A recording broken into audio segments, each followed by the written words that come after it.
Good evening po mga guys. Nandito po tayo sa campground. Dito sa my Fremont, California guys. Pinakita ko lang sa inyo how clear is the sky tonight. Kasi itong campground na ito guys, overlooking the city of Fremont. So parang kumbaga urban camping na rin ito siya guys.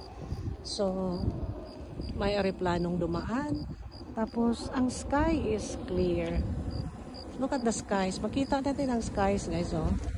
Yan, kahit madilim na. Tapos dyan ako naka-parking. Yan. Tapos sana walang biglang lumabas ditong coyote. Pero may dala akong paper spray.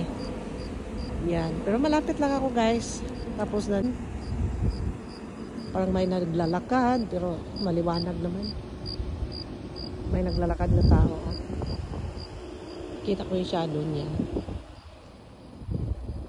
Camper din yan. Tapos doon yung gate banda doon guys.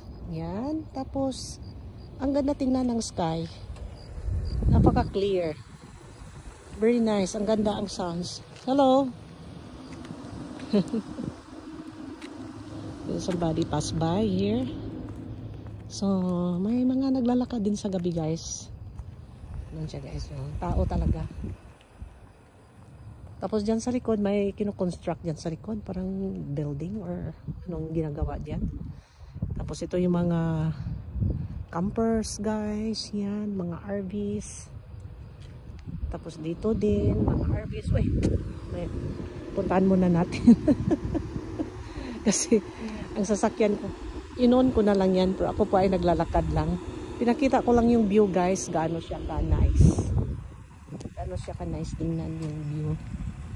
Dito po sa ating campground na area. Alright.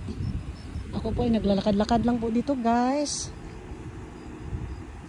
Atras muna tayo para makita natin ang view. Ang aking aso nagbantay po sa akin oh. Huwag kayong lumabas dyan ha. May coyote dito. Si Makmak. Maitim. Madilim. Alright, so ang ganda ng skies guys, oh, napakalinaw niya. Tapos malapit ito sa airport, tingnan mo guys, oh, may airplane nga dumaan. So basically guys, nandito pa rin ako sa Northern California kasi I prefer cooler temperature. Kaya I wanted to be on a van life kasi kung parang ano na rin ako, seasonal bird, kung saan yung malamig doon ako, cooler. Iniwasan ko yung mainit na lugar. So iniwanan ko muna yung Mojave kasi sobrang init.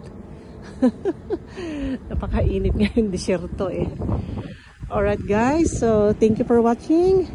See you my next vlog. Bye bye you.